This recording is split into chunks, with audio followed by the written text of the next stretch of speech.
Hello guys, നമുക്കിന്ന് അല്പം പോലും ഒട്ടിപ്പിടിക്കാണ്ട് നമുക്ക് പെട്ടെന്ന് റെഡിയാക്കി എടുക്കാൻ പറ്റുന്ന ഒരു വെർമസലി ഉപ്പുമാവ് ഉണ്ടാക്കിയാലോ. അതിന് വേണ്ടിയിട്ട് ആദ്യം തന്നെ പാൻ ഒന്ന് അടുപ്പത്ത് വെച്ച് നന്നായിട്ട് ചൂടാക്കിയെടുക്കുക. അതിലോട്ട് 1 കപ്പ് വെർമസലി ചേർത്ത് കൊടുക്കുക, അതായത് സേമിയ. അത് നന്നായിട്ട് ഗോൾഡൻ ബ്രൗൺ ആകുന്ന രീതി വരെ നമുക്ക് നന്നായിട്ട് റോസ്റ്റ് ചെയ്തെടുക്കണം കേട്ടോ. എങ്കിൽ മാത്രമേ ഇത് ഒട്ടിപ്പിടിക്കാണ്ടിരിക്കുകയുള്ളൂ. ഈ ഒരു സ്റ്റെപ്പ് ഒട്ടും സ്കിപ്പ് ചെയ്യാണ്ടിരിക്കുക. റോസ്റ്റഡ് വെർമസലി ആയിരുന്നാലും നന്നായിട്ട് റോസ്റ്റ് ചെയ്തെടുക്കുക. ഈ ഒരു കളർ ചേഞ്ച് വരെ നന്നായിട്ട് റോസ്റ്റ് ചെയ്തെടുക്കണം കേട്ടോ. അത് കഴിഞ്ഞ് അതിനെ ഒന്ന് സൈഡിലോട്ട് മാറ്റിയിട്ട് അതേ പാനിൽ തന്നെ ഒരല്പം ഗീ ഒഴിച്ച് കുറച്ച് പീനട്ട്, അതായത് നമ്മുടെ കപ്പലണ്ടി നന്നായിട്ടൊന്ന് വറുത്തെടുക്കുക. അതിനെയും സൈഡിലോട്ട് മാറ്റി വയ്ക്കുക. എന്നിട്ട് സെയിം പാനിൽ തന്നെ ഒരല്പം ഓയിൽ ഒഴിച്ച് അതിലോട്ട് അല്പം ഉഴുന്ന് പരിപ്പും അത് കഴിഞ്ഞിട്ട് കടുകും ഒരല്പം ജീരകവും ചേർത്ത് നന്നായിട്ടൊന്ന് പൊട്ടി വരുന്നവരെ വെയിറ്റ് ചെയ്യാം.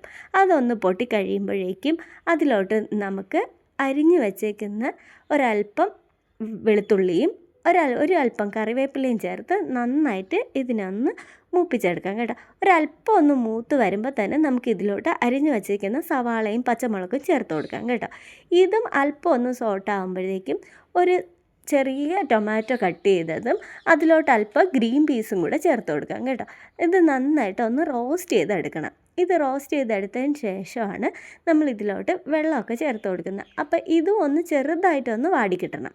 അതൊന്ന് വാടിക്കിട്ടി കഴിയുമ്പോൾ അതിലോട്ട് നമുക്ക് അല്പം പൊടികൾ ചേർത്ത് കൊടുക്കുക. അതായത് ഒരല്പം മഞ്ഞൾപ്പൊടിയും ഒരല്പം മുളക് പൊടിയും ചേർത്ത് കൊടുക്കുന്നുണ്ട്. എരിവിനനുസരിച്ച് നിങ്ങൾക്ക് ഇത് അഡ്ജസ്റ്റ് ചെയ്യാം കേട്ടോ. എന്നിട്ട് നന്നായിട്ടൊന്ന് മിക്സ് ചെയ്യുക. ഇത് നന്നായിട്ടൊന്ന് മിക്സ് ചെയ്ത് വന്നതിന് ശേഷം നമുക്ക് ആവശ്യത്തിനുള്ള ഉപ്പും ചേർത്ത് കൊടുക്കാം കേട്ടോ.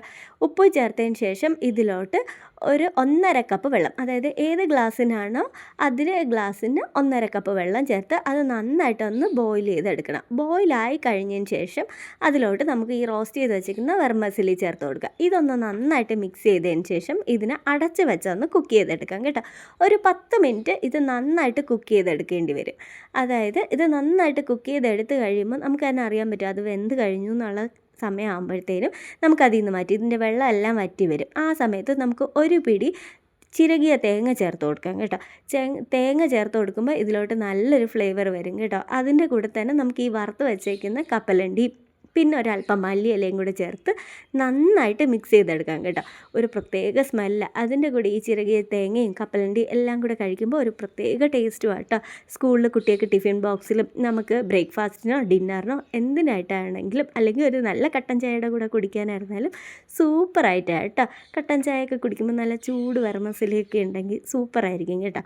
അപ്പോൾ നോക്കിയാൽ എന്ത് എളുപ്പത്തിലാണ് നമ്മളിത് റെഡിയാക്കി എടുക്കുന്നത്. ഒരല്പം തേങ്ങാ ചട്നിയോ അല്ലെങ്കിൽ ഒന്നുമില്ലാതെ തന്നെ നമുക്കിത് സിമ്പിളായിട്ട് നന്നായിട്ട് കഴിക്കാൻ പറ്റിയ ഒരൈറ്റം കേട്ടോ. കുട്ടികൾക്കെല്ലാം വളരെ ഇഷ്ടപ്പെടുന്ന ഒരൈറ്റം. അപ്പോൾ ബായ്.